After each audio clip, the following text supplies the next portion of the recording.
Sintam-se abraçados em nome de Jesus. É com muita alegria que recebemos vocês todos aqui nas quartas-feiras, para esse momento da Evangelioterapia, onde nos reunimos para ouvir, meditar sobre as palavras do Evangelho, sobre os ensinamentos da doutrina espírita. Então, sejam todos bem-vindos e todos que estão aqui, vou colocar os avisos que tem gente nova. Então, a casa oferece todas as terças-feiras, a partir das 20 horas, o estudo do ESD, que é o estudo sistemático da doutrina espírita, para todas as pessoas que desejam conhecer um pouco mais sobre a doutrina e sobre o Evangelho de Jesus. É um estudo que é acessível a todas as pessoas, em qualquer momento você pode começar. Não precisa, se não for espírita, deixar a sua religião, que é um ensinamento de vida para todas as pessoas. Isso de 20 às 21 horas. De 21 às 22, o estudo da educação da mediunidade, para as pessoas que já têm mais de um ano de ESD e que desejam aprofundar esses estudos. Então, a terça-feira é o dia dos estudos. A quarta-feira, como hoje, nós temos esse momento da palestra pública, em seguida os passes e, paralelo aos passes, a reunião de obsessão. Temos também o atendimento fraterno para aquelas pessoas que desejam conversar, pedir uma orientação, sempre a partir das 19 até as 19h40. Ali no finalzinho, como todo mundo já conhece, tem os 2 cadernos para o pedido de preces, encarnados e desencarnados. Encarnados são os vivos, como já a gente disse, desencarnados, aqueles que já estão no plano espiritual. Tem também a disponibilidade de trazer a água para ser fluidificada e ser utilizada durante a semana. Nós temos também o bazar, para quem ainda não conhece, estamos sempre precisando de donativos, para esse bazar, roupas, calçados, utensílios domésticos, aquelas coisas que estão na casa e que você não está mais utilizando, pode trazer e será de muito, muito bom aqui para a gente.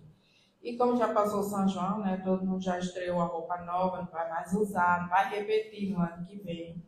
Pode trazer, doar aqui para o bazar e a gente vai receber com muito carinho. Então, para que a gente possa iniciar a reunião de hoje, vamos passar a palavra para o nosso irmão Paulo, que vai fazer a leitura do exórdio.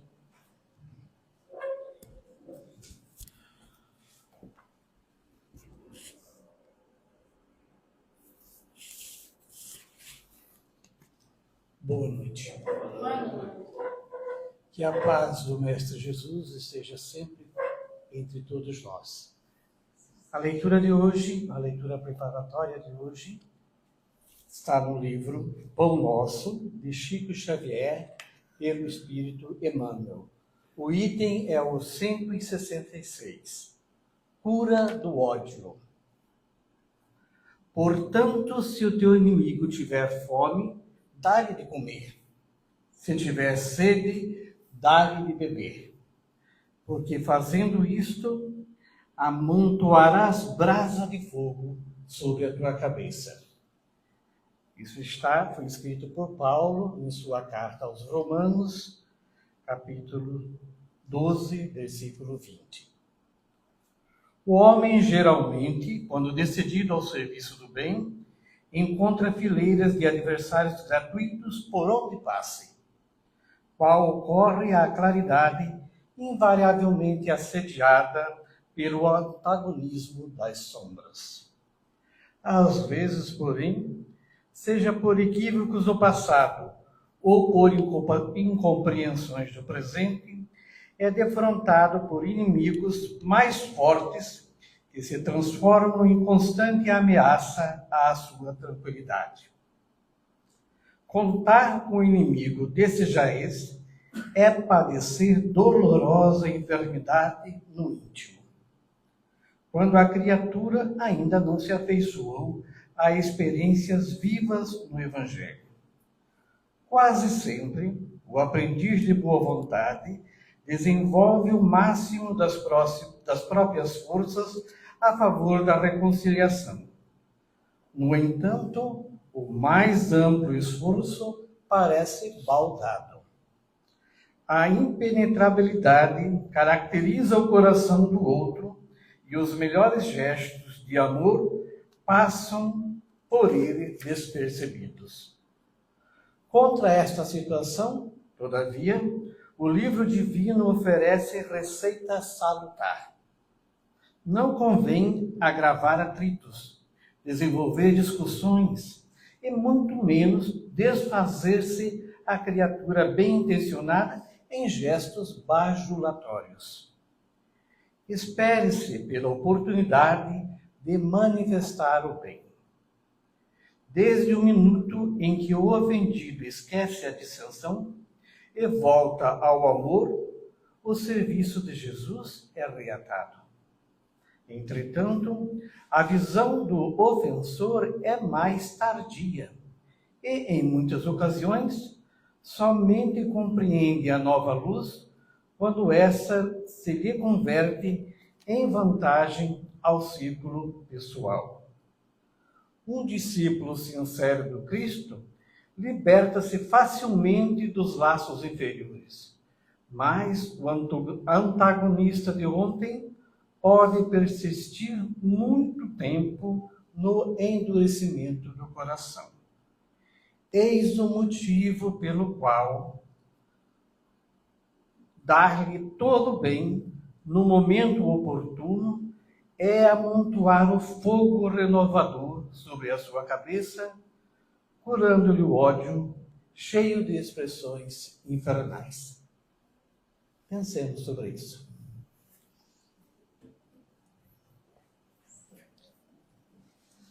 Vamos nesse momento fazer a nossa prece, silenciando a nossa mente e o coração por alguns instantes, elevando o pensamento a Deus, Pai de infinita bondade, a Jesus, nosso Mestre amado e amigo de todas as horas, a nossa Mãe Maria de Nazaré, aos nossos anjos guardiões, aos nossos guias e protetores. E que possamos agradecer a Deus por mais um dia de vida aqui nesse orbe terrestre, agradecer por todas as oportunidades que nos são dadas, pelo dom da vida, pela saúde, pela família, pelo trabalho, pelos amigos que nos acolhem. Agradecer a Deus infinitamente por tudo e rogar que Ele ilumine sempre nossa mente e o nosso coração, para que possamos trilhar o caminho do bem, que saibamos fazer as escolhas, mas também que saibamos compreender e aceitar aquilo que não podemos mudar. Rogamos também por todos aqueles que não conhecem a Tua Palavra e por todos que já ouviram, mas não guardaram no coração. Rogamos, Senhor, por todos os que sofrem no dia de hoje, a dor do corpo ou da alma, que a Sua infinita misericórdia possa chegar a cada um deles, dando força, coragem e esperança de vencer suas provas. E te rogamos também pelo palestrante da noite de hoje, nosso irmão Roberto, que fará a mensagem do Evangelho. Mas que tudo seja feito segundo a vossa vontade, que assim seja. Nosso irmão Roberto está com a palavra.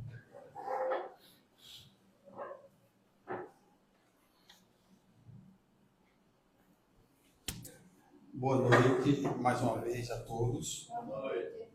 E o tema de hoje é um tema bem interessante, porque está lá no Evangelho, no capítulo 7, os itens 11 e 13, e fala sobre a humildade, o orgulho e a humildade. Eu já brinquei com Cristina, que quando viu o Mário, disse: Mário, você chegou, tal. Eu fiquei todo orgulhoso, porque ele disse que só vinha porque era minha palestra. Então, às vezes, são pequenas coisas, né, coisas sutis que a gente não percebe e a gente termina mostrando o nosso orgulho. E são dois espíritos que falam desse tema, Lacordaire e o Adolfo, bispo de Argel. E no decorrer da conversa, eu vou citá-los. E eu brincando também aqui, dizendo, os dois espíritos que se comunicaram, falando sobre o orgulho e a humildade, eles são grandes. Se eu fosse ler a soletrando, a gente terminava amanhã de manhã, mais ou menos, né? Era para você ver como é grande. E Kardec, ele diz, quando está começando, no primeiro parágrafo, antes dele ir ao assunto, ele já mostra a humildade dele, né? Que eu acho que é o que nós todos que estamos vindo aqui na frente falar, deveria ter justamente isso em mente. Ele começa dizendo aqui que o Espírito Santo me ilumine e ajude a tornar compreensível a minha palavra, otorgando-me o favor de pô-la ao alcance de todos. Então, um espírito de escola, como a gente chama, vai dar uma comunicação e humildemente pede que ela possa atingir todos aqueles que vão lê-la, né? Então, para a gente refletir hoje sobre o orgulho e a humildade, são antagonistas, uma a gente diz que é qualidade, a outra a gente diz que é defeito, mas são bem inerentes a nós seres humanos nessa caminhada, né? Nós, enquanto espíritos, nessa caminhada. E aí Kardec diz assim, a humildade é uma das virtudes mais esquecidas. Ele cita lá no texto, que a humildade é esquecida. E por que a humildade é esquecida? Porque nós esquecemos da humildade. Primeiro porque ele até cita, né, que nós achamos que já sabemos demais. Eu lembro que na palestra passada eu falei sobre isso, né? Saber demais. E até brinquei e disse que não vinha mais pro Ed porque já sabia demais. Então, quando a gente começa a achar que sabe demais, a gente deixa a humildade de lado e começa a aflorar o orgulho. E esse orgulho pode nos prejudicar no nosso comportamento, no nosso relacionamento, porque a pessoa que você vai conversar com ela sabe de tudo, fala sobre tudo, né? E fala da seguinte maneira, que a verdade pura é o que ele está falando. Ele não fala pedindo a sua opinião, ele fala dizendo que a verdade é justamente sobre o que ele fala. Então a gente tem que reconhecer, e o Espiritismo nos chama muita atenção, muito cuidado com o orgulho, porque é um defeito moral, ele é um obstáculo ao progresso do espírito, ele nos atrapalha. E Jesus resumiu isso quando ele disse assim, bem-aventurado são o quê? Os humildes de espírito. Então, quando Jesus diz isso, não se trata de inferioridade, submissão, mas da consciência da própria condição do espírito enquanto aprendizado. Tem gente que acha que ser humilde é aquela palavrazinha que todo mundo diz, fulano, tu é um besta, tu é muito besta. Você baixa a cabeça para tudo, né? Você faz isso, faz aquilo, mas às vezes você é humilde, dando uma lição, chamando a atenção, né? Pedindo para a pessoa interpretar melhor o que ela está falando, e aí você vai mostrando a sua humildade sem agredir a pessoa e sem fazer esse, né, comportamento de, coitadinho, eu sou assim, não sei o quê. Então, essa humildade que nos ajuda a combater o orgulho.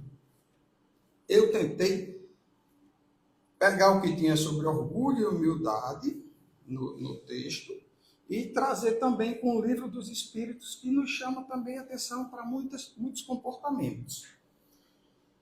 Então, quando o orgulho, Lacordaire afirma que o orgulho é o terrível adversário da humildade, Adolfo Bispo ele completa dizendo, o orgulho é a fonte de todos os vossos males. Então, quando a gente vai para o Livro dos Espíritos, na questão 785, eles nos ensinam que o maior obstáculo ao progresso moral é o orgulho e o egoísmo. Ele está falando de orgulho e humildade, ele já falou de orgulho e egoísmo. Aí Kardec, como era indagador muito, né? Pergunta: qual entre os vícios pode ser considerado o principal? E isso na 913. Aí a resposta é bem profunda. O egoísmo. Porque dele deriva todo o mal. Né? Então a gente tem que ver que o egoísmo aguça o nosso orgulho e outros males que prejudicam o nosso melhoramento. Porque esse é o nosso objetivo aqui, enquanto espírita, nós caminharmos, nós nos depurarmos. Ah, mas é muito difícil. É difícil. Né? E vai continuar difícil. Porque enquanto nós não entendermos que nós somos um espírito caminhando para essa depuração, vai ser difícil.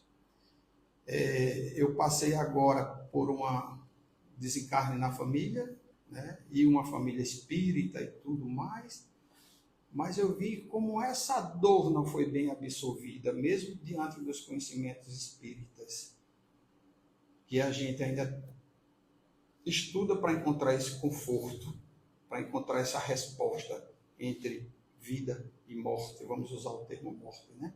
Entre vida e morte, ela nos incomoda. E eu costumo dizer que toda vida que a gente se depara com a morte, a gente pensa na vida. Porque todo mundo que vai para o velório pensa como será a vida dele dali para frente. O que ele pode fazer. Um dia sou eu que estou partindo. A pessoa começa a fazer uma reflexão pela vida. Mas ele está diante da morte. Então, é essas reflexões que a gente vai aprofundando quando a gente fala dessa mudança que a gente tem que fazer nessa encarnação. Então, Kardec, ele comenta que o orgulho é inseparável do egoísmo. Um alimenta o outro. Né? O orgulho faz o homem acreditar, como eu falei lá, que sabe demais, que sofre demais, que trabalha demais. Então, o orgulho faz essa pergunta, faz esse pensamento, trazer esse pensamento para a gente. E o egoísmo, ele pergunta: o que eu ganho? A primeira coisa que o egoísta pergunta é isso: o que eu ganho? Eu vou lhe ajudar para ganhar o quê? Ou então eu vou lhe ajudar agora e você vai me pagar tal dia. Né? Ou você não tem com que me pagar, para que eu vou lhe ajudar? E a humildade pergunta: como posso servir? Qual a diferença? Né? Como posso servir? E servir materialmente é uma coisa. Servir espiritualmente é outra coisa. Às vezes, um abraço, você ajuda muito mais aquele irmão do que alguma coisa material que você acha que ele estava precisando. Às vezes, um conforto de ouvi-lo, né? O diálogo fraterno aqui já é um conforto, né? De ouvir e fazer com que esse irmão possa dividir as suas dores e os seus anseios. Então, a humildade só pergunta assim: como posso servir? E o orgulho, o egoísmo, pergunta: o que eu ganho? Né? Então, o orgulho ele não vai aparecer nas riquezas. Ele aparece quando? Quando queremos sempre ter razão, quando não aceitamos críticas, quando nos ofendemos facilmente, quando temos dificuldade em pedir perdão, quando não conseguimos reconhecer os nossos erros. Essas duas últimas são muito fortes, porque para pedir perdão, a gente tem que conhecer o erro.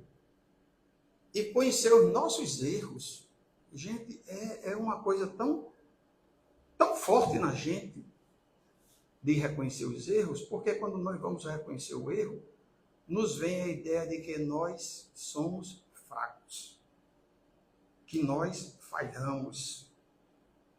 E essa falha, ela nos machuca porque nós percebemos que falhamos não foi com o outro, não.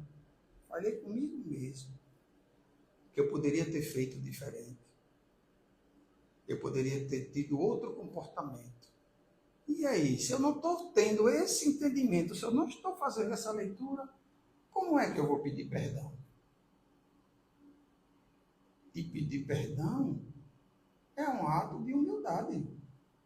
É reconhecer o seu erro, entender que o outro, né, precisa ouvir isso para que tudo possa se alinhar. Porque o importante é que nós vivamos em equilíbrio. E como diz a Igreja Católica, que vivamos em comunhão, né? Quem é aqui que não quer que sua casa viva um verdadeiro equilíbrio? Todo mundo quer. Eu não quero que meus filhos briguem um com o outro, eu não quero brigar com minha esposa, eu não quero brigar com meu irmão que chega lá em casa. Eu quero um ambiente de paz. E para isso a gente tem que fazer esse exercício. E tirando o orgulho, deixando a humildade, né, vir e aprender os nossos erros e pedir perdão. E às vezes a gente diz assim, não, eu não sou orgulhoso não. Sou não. Mas no meio...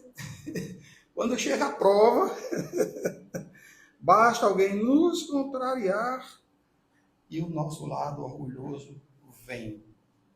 A nossa caixa de Pandora que está lá guardadinha, que é facilmente acionada. Meu amigo, ali tem tanta coisa que a gente desconhece, que a gente se assusta, né? Então, a verdadeira igualdade, segundo Deus, né, Lacordaire traz um dos trechos aqui, o mais belo texto de Lacordaire, quando ele pergunta sobre essa verdadeira igualdade. E ele diz assim, terá o Criador feito duas espécies de homem? Terá o Criador feito duas espécies de homem? A resposta é evidente. Não. Aí vem o esclarecimento. O envoltório do corpo, né? O envoltório do pobre, esse envoltório aqui, é o mesmo do rico. Não existe diferença, senão Deus não seria bom e justo.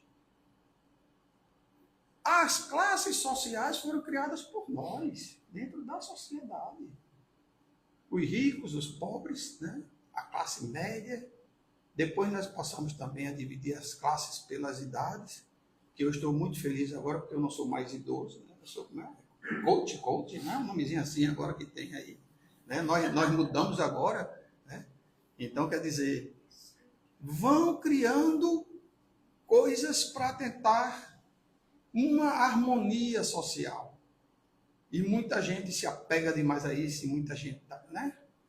Não interessa a idade que você tem, interessa como você trabalha com ela, como você se comporta e o que você pode fazer para ir vendo todos iguais perante Deus. Então, perante Deus, são todos iguais. Todos nós somos iguais. E está lá no Livro dos Espíritos, na questão 803. E ele diz também, na resposta desse, todos iguais, né? Sim, todos tendem para o mesmo fim, e Deus faz suas leis para todos. É interessante, são coisas pequenas que a gente não observa e não valoriza no dia a dia. O sol que nasce pela manhã no planeta Terra, ele nasce para todos. Não interessa se é branco, preto, azul, amarelo, se é japonês, se não é... A pessoa que você dissesse, não, você aí não, sai, o sol não é para você. Né? Então, são as leis de Deus, elas são iguais para todos, para que todos nós tenhamos a mesma oportunidade e tendemos para o mesmo fim. Nós fomos criados simples e ignorantes. Não existe espírito privilegiado. Não existe. Ah, mas fulano é mais inteligente do que eu. Eu tenho um menino lá em casa, eu conversando essa semana antes de ontem, conversando com uma amiga minha, que eu fui dizer o currículo dele, né, o currículo universitário desse menino. Aí ela deu uma risada, olhou para mim e disse, ele nasceu de você? Porque você não ficou com essa inteligência para você. Mas aí a história é o seguinte. Esse meu menino, hoje, meu menino que eu digo, né, tem 33 anos. Qual a idade espiritual dele? O que é que ele traz de outras encarnações que ele conseguiu pescar tão facilmente para trazer para essa? E eu, né? Posso ser um espírito mais novo do que ele. Como posso ter sido um espírito mais velho também e não ter alcançado o grau de ciência que ele alcançou? Porque à medida que nós vamos evoluindo, é que nós vamos adquirindo a nossa bagagem. Acho que todo mundo aqui já jogou videogame. Quem não jogou, assiste, né? Vê o filho jogar, vê o neto jogar. E quando você muda de fase, é porque você melhorou. E tem um detalhe. Essa outra fase, o que é que acontece? Você não conhece quais são os obstáculos que tem pela frente. E quando você reencarna, você mudou de fase. E os obstáculos que tem pela frente, você conhece? Pô, nem conhece? Você não tem o esquecimento do passado? Então, aqueles obstáculos que você escolheu, que vai lhe dar força para você se melhorar, vem com esse, né? Aí, e quando você está tentando mudar de fase que você morre, você tem direito a outra vida.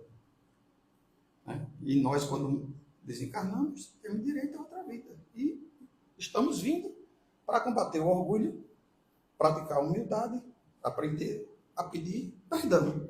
Então, perante Deus, nós somos todos iguais.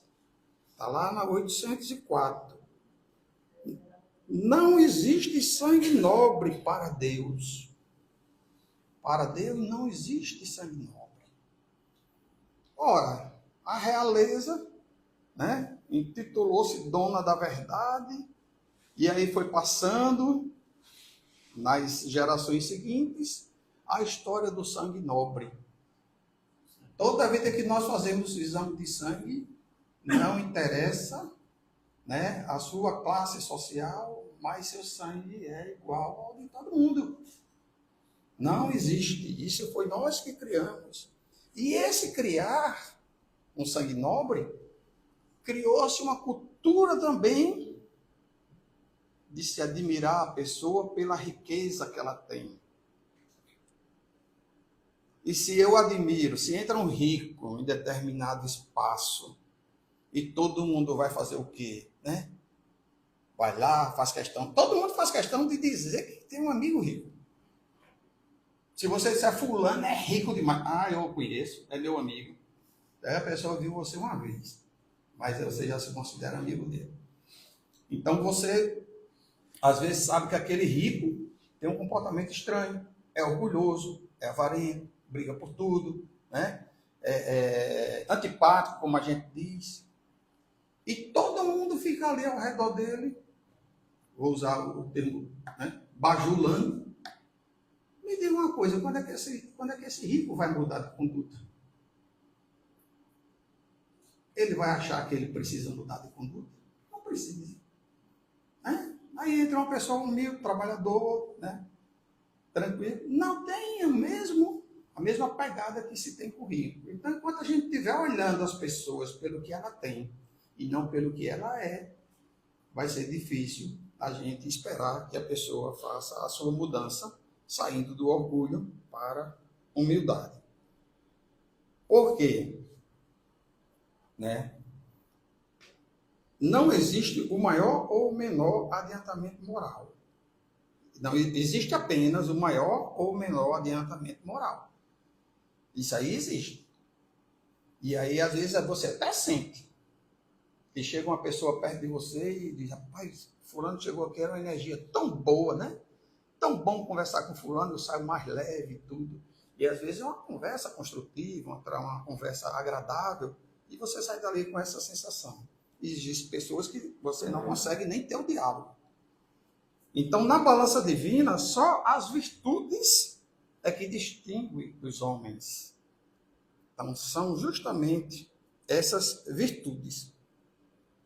E aí a gente vai ter que ter esse cuidado de como nós vamos tratar as pessoas. tratar a pessoa e não a posição social, né? De pessoa para pessoa, de espírito para espírito.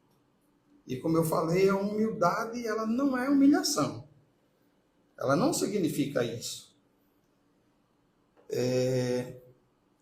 Ela não significa você aceitar a injustiça por covardia, pensar mal de si mesmo. Muita gente chega a sair de lá pensando, diminuir os seus talentos. Humildade é você reconhecer, né, quem somos, quem ainda somos e quem podemos nos tornar. Eu trabalho para me tornar uma pessoa melhor. Né? Eu trabalho para me tornar uma pessoa melhor. Todos nós aqui nos trabalhamos para nos tornar uma pessoa melhor. E eu gosto muito de dar esse exemplo. Tem gente que diz, é muito difícil evoluir. Eu não evoluí, não, eu não vou conseguir evoluir, eu estou muito longe, né? Tem gente que gosta de fazer esse discurso. Aí eu vou fazer uma pergunta aqui na sala, para vocês. Estou olhando assim, que é para fazer igual a IBGE, só manda a idade de cada um. Quem aqui consegue repetir o comportamento de quando você tinha 20 anos? Fazer as mesmas coisas que você fazia quando tinha 20 anos. E achava legal.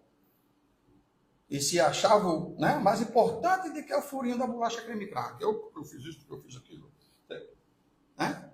Aí você hoje não faz. Hoje você olha na sua maturidade e diz, poxa, eu fazia isso. Né? Basta você, por exemplo, você bebia. Hoje você não pertence mais a um grupo de amigos que bebe. Mas os seus amigos lhe chamam, você vai, eles respeitam. E quando você vê o comportamento dos seus colegas, pense só nisso. Rapaz, eu me comportava assim. E eu fazia isso? Fazia. Outro motivo de evolução nossa. Quando nós vemos alguma ação denegrindo uma pessoa, uma ação que está machucando uma pessoa, e nós ficamos indignados, não aceitamos. É sinal da nossa evolução. Então, nós estamos em uma evolução lenta, gradual, mas a gente vai chegar lá. Um passinho de cada vez para a gente chegar. E nos perguntar aonde nós podemos, em quem nós podemos nos tornar. Na questão 919 do Livro dos Espíritos, Santo Agostinho propõe o famoso exercício do exame diário da consciência. É difícil o que Santo Agostinho nos propõe. Ele recomenda que ao final do dia, a gente senta na nossa cama para dormir, faz umas perguntazinhas básicas, né? Fiz algum bem hoje? Fiz. Né? Eu feri alguém hoje? Feri? Não feri? Eu agi por orgulho? Alguém teria motivo para se queixar de mim? Porque às vezes, no nosso dia a dia, no nosso querer chegar em determinados lugares, nós atropelamos pessoas, ferimos as pessoas, muitas vezes sem nem perceber. Porque quem fere, às vezes, nem percebe, né? Nem lembra. Quem bate, esquece. Quem apanha, não esquece. Né? Então, terminando o dia, fazendo esses questionamentos, a gente às vezes até se engana. A gente tem mania de enganar a gente mesmo. A gente pergunta, mas não quer saber a resposta. Né? E se tiver uma resposta, a gente tiver ferido alguém, no nosso pensamento com a gente mesmo, a gente vai dizer o quê? Ah, eu feri, mas porque ele fez isso, e o culpado vai ser sempre o outro. Então, Santo Agostinho nos chama a essa reflexão, mostrando que o antídoto contra o orgulho, né, não é a humilhação, não é a humilhação, é o autoconhecimento. Porque à medida que eu vou me conhecendo, eu vou deixando de tomar certas atitudes que para mim não servem mais. Que eu não vou tomar atitudes, então, para agradar a Paulo, a Cristina. Eu vou tomar atitudes que possam me fortalecer e possam ajudar às pessoas que convivem comigo, dentro da minha casa, no meu trabalho, no grupo de amigos, né? E aí temos duas provas nessa encarnação. A prova das riquezas e a prova da pobreza. São duas provas difíceis. Né? Se eu fui pobre, eu não me lembro. E se eu sou rico, eu não sei ainda. Eu sei que a gente vai caminhando, né? E Lacordaire fala tanto ao rico quanto ao pobre, porque ambos estão na prova. Eu sou rico, estou na prova. Fulano é pobre, está na prova. Vice-versa, se eu for pobre, né? O rico, ele é provado pelo poder. O pobre é provado pela resignação. No Livro dos Espíritos, na questão 814, ele diz: aprendemos que Deus concede riqueza como prova. E na 816, ele diz assim: os espíritos afirmam que riqueza e poder são provas mais perigosas do que a pobreza. Mas por quê? Porque elas alimentam facilmente.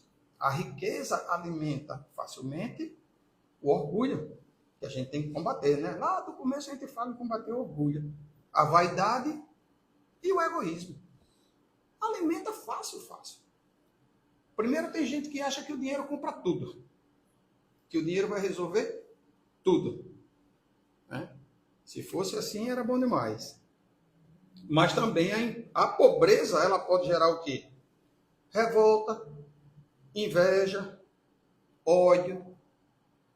Aí, como é que fica a pessoa pobre? E às vezes nós vemos pessoas pobres numa, né, resignação, numa tranquilidade, entendendo que a luta dele é grande, que ele não deixa de dizer que a luta é grande, mas que ele está enfrentando, certo? Mas não reclama de Deus. Tem fé em Deus, tem fé no futuro. E, às vezes, a gente vê um rico que perde 5% do que ele tinha em espécie, e aí ele já começa a excomungar Deus. Começa a xingar, começa a reclamar e tudo, porque perdeu 5%, vou dizer assim, do que ele tem. Então, esse nosso comportamento do que nós vamos fazer com essas ferramentas que trouxemos, né, que vieram com a gente para a nossa caminhada espiritual. O problema nunca está na condição exterior, está justamente no uso do que nós vamos fazer. Para que eu adquiri esse conhecimento? Que uso eu vou fazer dele na minha vida?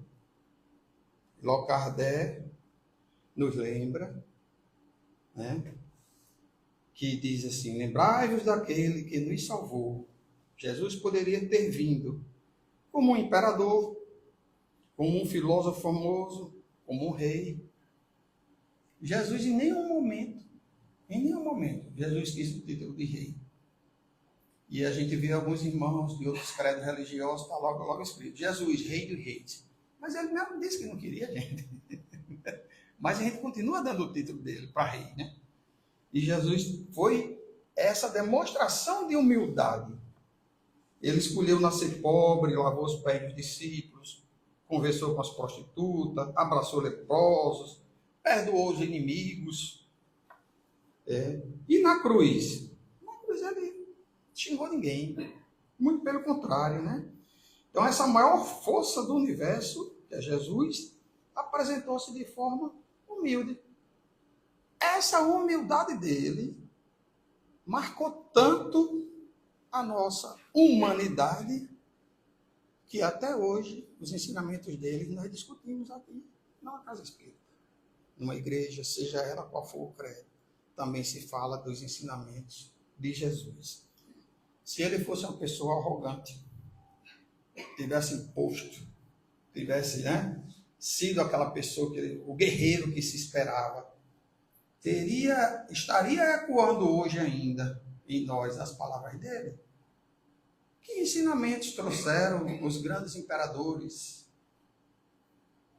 os grandes chefes de nações que foram voltados unicamente para a guerra. São esquecidos ou são lembrados com os comportamentos negativos que nós não devemos seguir. Aí a gente segue os ensinamentos de quem? De Jesus, da Dalai Lama, de Gandhi, né? Da humildade de Chico Xavier. Aí a gente segue essas pessoas humildes, que elas que vão nos ensinar a perdoar os inimigos. E Emmanuel costuma dizer, a humildade, ela é a luz dos fortes. Jesus nunca precisou provar quem era. Sua autoridade vinha do amor. Essa autoridade de Jesus. E o Bispo Adolfo nos pergunta o seguinte, como destruir o orgulho? Será que existe uma forma para a gente destruir o orgulho? Primeiro a gente tem que conhecer que o orgulho chegou, né? Se a gente não conhecer, não vai combater. Então, ele responde, vivendo a lei do Cristo. O Livro dos Espíritos oferece um caminho muito prático, na questão 918. Os Espíritos dizem que os sinais do progresso verdadeiro aparecem quando o homem vence suas más inclinações. Então, eu já dei exemplo aqui de quando vocês tinham 20 anos, que vocês hoje não vão fazer coisas que vocês já faziam. Vocês já estão vencendo a má inclinação de cada um de vocês. Né? E na questão 919, fazer um exame diário de consciência. Aí é Santo Agostinho que nos chamou a fazer essa reflexão. Né? E Kardec pergunta, na questão 625, quem é o modelo mais perfeito? Resposta, Jesus. Então, sempre que estivermos em dúvida, pensemos em Jesus. Elevemos o pensamento a Jesus. Para que ele possa nos clarear os pensamentos. E nós não sejamos levados pelo orgulho, pela ira, pelo egoísmo, pela raiva. E aí nós temos alguns exercícios diários para a gente aprender. Deixa eu botar lá no grupo, viu, Cristina, esse exercício.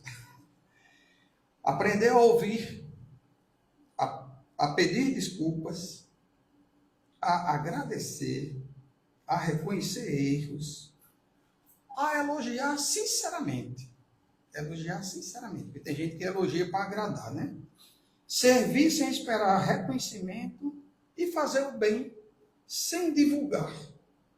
São exercícios que a gente tem que fazer no nosso dia a dia para que a gente vá se depurando, se melhorando, que é esse o nosso objetivo.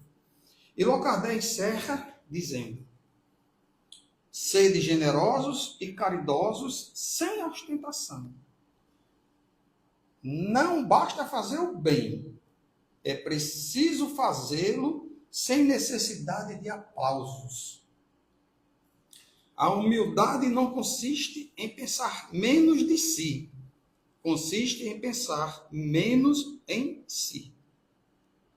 E aí, quando nós entendermos que todos nós somos espíritos criados por Deus, caminhando, né, para essa evolução, desaparecerão as barreiras que hoje nos dividem.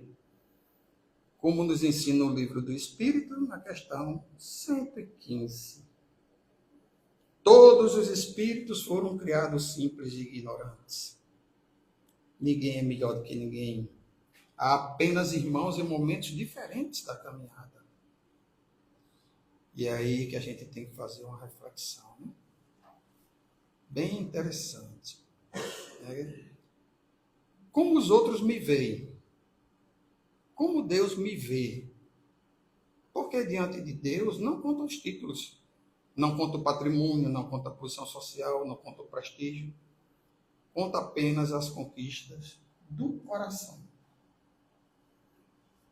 Então, que Jesus nos ensine a substituir o orgulho pela humildade, o egoísmo pela caridade e a vaidade pelo serviço silencioso. E o nosso irmão Paulo leu, o título é Curar o Ódio, a cura do ódio, né? Não foi isso? Então, para curar o ódio, façamos o exercício da humildade. se nós fizermos esse exercício, requer esforço, mas nós estamos no caminho que levará à nossa perfeição. E volto a dizer, não é fácil, senão a gente encarnava só uma vez. Muito obrigado, paz e luz para todos vocês.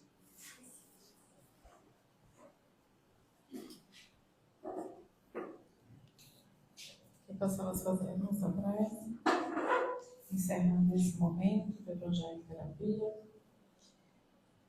agradecendo a Deus, Pai Todo-Poderoso, por esse momento de reflexão e aprendizado, que possamos guardar a mensagem na nossa mente e no nosso coração e tentar pôr em prática, executar todos os dias, lembrando do que nos ensinou Santo Agostinho, a reflexão de cada dia.